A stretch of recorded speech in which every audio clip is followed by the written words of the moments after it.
Bismillahirrahmanirrahim. Assalamualaikum warahmatullahi wabarakatuh. Salam sejahtera bagi kita semua. Puji syukur kehadirat Allah Subhanahu wa taala bahwasanya pada kesempatan ini saya mengucapkan terima kasih kepada Dikti yang telah memberikan kesempatan kepada saya sebagai peserta sertifikasi dosen pada periode gelombang kedua. Pada video ini saya ingin menyampaikan terkait tentang pernyataan diri saya terkait penelitian, ya. Sebagai seorang dosen tentunya tidak terlepas dari karya-karya ilmiah, karena dengan karya-karya ilmiah dapat meningkatkan keilmuan dan keahlian saya, ya, khususnya dalam bidang hukum. Nah, selain itu juga untuk menunjang proses belajar mengajar, salah satunya karya ilmiah yang saya hasilkan adalah jurnal, ya, dengan tema yang menurut saya paling fenomenal, yang paling menarik menurut saya dalam proses perjalanan saya sebagai dosen adalah terkait tentang temanya optimalisasi penerapan bantuan hukum bagi masyarakat tidak mampu di wilayah Kota Sukabumi. Bantuan hukum adalah hak, ya, dari orang miskin yang dapat diperoleh tanpa membayar atau gratis. Nah, ini sebagai penjabaran persamaan hak di hadapan hukum. Setiap masyarakat yang tidak mampu atau miskin, ya, yang memerlukan bantuan hukum mempunyai persamaan hak, ya, yang sama di hadapan hukum.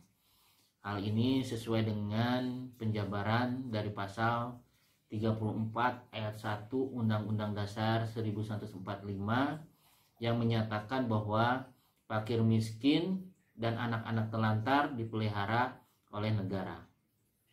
Nah, dalam pasal ini berarti negara bertanggung jawab memberikan jaminan hak ekonomi, sosial, politik, dan budaya, serta hukum bagi fakir miskin, termasuk di dalamnya hak atas bantuan hukum. Dikuatkan lagi menurut pasal 28D menyatakan bahwa setiap orang berhak atas pengakuan, jaminan, perlindungan dan kepastian hukum yang adil serta perlakuan yang sama di hadapan hukum. Nah, akses bantuan hukum bagi masyarakat yang tidak mampu atau miskin yang diselenggarakan oleh negara pada saat ini masih belum efektif, ya, dikarenakan banyak masyarakat yang mencari keadilan khususnya bagi orang yang tidak mampu atau miskin yang tidak tahu dan atau bahkan tidak mengerti, ya, akan adanya akses bantuan hukum. Nah, penyaluran hak atas bantuan hukum pun pada masyarakat yang tidak mampu atau miskin penerapannya tidak merata di Indonesia, khususnya di wilayah Provinsi Jawa Barat, terutama di wilayah Kota Sukabumi. Dalam hal pendampingan hukum oleh pemberi bantuan hukum kepada para pencari keadilan bagi masyarakat tidak mampu atau miskin masih belum terkoordinir dengan baik dalam pemberian pelayanan bantuan hukum cuma-cuma. Masih banyak pembiaran pelayanan bantuan hukum cuma-cuma, ya, dari para penegak hukum, khususnya baik itu polisi, penuntut umum, hakim, dari awal penyidikan sampai dengan persidangan dalam perkara.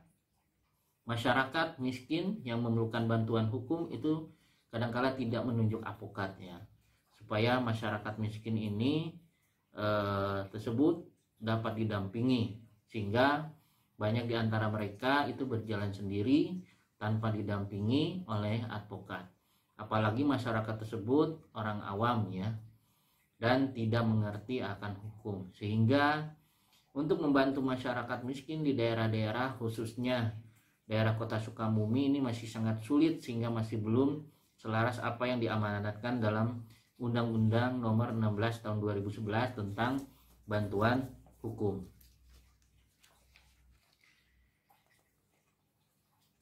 Adapun optimalisasi penerapan bantuan hukum diantaranya satu, perlu ya dilakukan sosialisasi rutin kepada masyarakat, baik itu penyuluhan, seminar, dan lainnya untuk memberikan pemahaman tentang bantuan hukum. Yang kedua, diharapkan mengenai proses bantuan hukum khususnya pidana jangan hanya di atas ancaman 5 tahun saja, akan tetapi di bawah ancaman hukuman 5 tahun pun kalau perlu seharusnya wajib didampingi penasihat hukum ya, walaupun permasalahannya kepada anggaran yang terbatas, akan tetapi perlu dipikirkan bersama. Nah, yang ketiga, semua permasalahan hukum baik itu pidana, perdata, PT-UN dan lainnya itu harus adanya bantuan hukum. Nah, yang keempat, biasanya yang jadi kendala adalah masalah anggaran untuk bantuan hukum bagi masyarakat yang tidak mampu. Perlu adanya peranan lebih besar ya dari pemerintah pusat maupun daerah untuk memperhatikan lebih mendalam dalam program sistem bantuan hukumnya yang diterapkan. Nah, ini supaya dapat terkoordinir terutama dalam pemerataan ke daerah-daerah dalam penyerapan bantuan hukum. Nah, yang kelima, perlu adanya penambahan kuantitas jumlah advokat di daerah untuk memahami penanganan bantuan hukum bagi masyarakat yang tidak mampu. Nah, disinilah pentingnya dari organisasi advokat. Nah, yang keenam, perlu menjadi perhatian khusus bagi setiap masalah perkara hukum pidana harus menggunakan penasihat hukum kalau perlu supaya rasa keadilan masyarakat dapat terwujud dalam perkara lainnya, baik itu perdata, peradilan agama, PT-UN dan lainnya. Kalau perlu ada bantuan hukumnya yang disediakan oleh negara dan lainnya. Nah, terkait tentang sebaran OBH di kabupaten kota, ini juga masih belum maksimal ya. Penyebarannya ke wilayah kota atau kabupaten hanya sekitar 25% dengan jumlah kota atau kabupaten yang ada OBH-nya. Berarti sebesar 75% dengan jumlah kota atau kabupaten yang tidak adanya OBH-nya, sehingga hal ini menjadi kendala penyebaran bantuan hukum di Indonesia ini belum efektif ya kepada masyarakat yang memerlukan bantuan hukum. Oleh karenanya, peningkatan dan pendirian OBH di daerah harus diperhatikan sehingga perlu adanya kerjasama antara organisasi advokat dengan pemerintah yang lebih ditingkatkan. Nah, juga sosialisasi pemerintah melalui Kementerian Hukum dan HAM yang menyelenggarakan regulasi bantuan hukum pun ini perlu ditingkatkan kembali untuk sosialisasi dalam memberikan pemahaman yang lebih dalam kepada OBH-OBH mengenai sistem bantuan hukum yang diselenggarakan supaya OBH-OBH yang ada ini tidak bingung ya, terutama bagi OBH atau LBH yang ada di daerah yang ingin pula diakreditasi. Perlu disentuh keberadaannya dikarenakan bisa saja di daerah karena faktor keterlambatan informasi sehingga telat akan informasi bantuan hukum yang diselenggarakan oleh pemerintah. Adapun makna dan kegunaan dari hasil penelitian yang saya teliti adalah sebagai kontribusi dalam bidang penelitian khususnya ilmu hukum. Nah, sebagai contoh penelitian saya adalah mengenai optimalisasi penerapan bantuan hukum bagi masyarakat yang tidak mampu di wilayah Kota Sukabumi. Ini bermanfaat untuk mencari keadilan bagi masyarakat yang tidak mampu di Kota Sukabumi untuk mendapatkan bantuan hukum. Karena selama ini pemberian bantuan hukum belum banyak menyentuh orang atau kelompok orang miskin sehingga mereka kesulitan mengakses keadilannya karena terhambat oleh ketidakmampuan mereka untuk mewujudkan hak-hak konstitusional mereka. Selain itu, penelitian ini menekankan bagaimana pemerintah dan aparat penegak hukum menjalankan peran dan fungsinya dalam upaya meningkatkan pemberian bantuan hukum kepada masyarakat tidak mampu atau miskin di daerah-daerah khususnya di wilayah Kota Sukabumi. Ini dapat terata dan tersalurkan secara signifikan. Dari hasil penelitian ini diharapkan dapat menjadi rujukan bagi daerah-daerah yang lainnya yang ada di Indonesia yang mempunyai nasib yang sama dalam persoalan bantuan hukum yang belum efektif. Adapun nilai inovatif, sebagai seorang dosen, saya dituntut harus mempunyai ide-ide, pemikiran-pemikiran, ataupun terobosan-terobosan baru yang dihasilkan untuk membantu dan melancarkan di setiap proses kegiatan.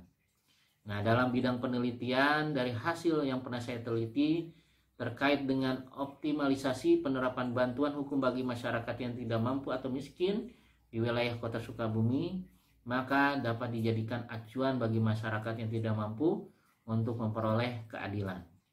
Dengan adanya pengembangan pelayanan oleh pemerintah dalam pemberian akses bantuan hukum supaya menjadi lebih baik lagi. Nah, terkait tentang konsistensi, saya sebagai seorang dosen dalam konsistensi dalam pengembangan keilmuan ini merupakan faktor penting untuk menghasilkan sesuatu yang baik. Ya, saya paham betul akan pentingnya pengembangan kompetensi sesuai dengan bidang ilmu. Bentuk nyatanya konsistensi yang saya jalankan dalam pengembangan ilmu adalah ketika saya kuliah S1, saya mengambil jurusan ilmu hukum dengan kekhususan hukum pidana. Kemudian saya melanjutkan kuliah S2 dengan mengambil jurusan hukum pidana, dan saya berencana ingin melanjutkan S3. Mudah-mudahan masih tetap konsisten dengan mengambil kekhususan hukum pidana. Nah, dalam bidang penelitian, saya memfokuskan diri untuk mengkaji dan meneliti tetap yang berkaitan dengan bidang hukum. Ya, salah satunya yang pernah saya teliti adalah terkait tentang penelitian optimalisasi penerapan bantuan hukum bagi masyarakat yang tidak mampu, contohnya. Ya, mudah-mudahan saya tetap selalu konsisten dalam hal penelitian, terutama dalam tridharma perguruan tinggi. Mungkin itu saja yang bisa saya sampaikan terkait tentang hasil penelitian bisa saya sampaikan. Mohon maaf kalau ada kehilapan. Assalamualaikum warahmatullahi wabarakatuh.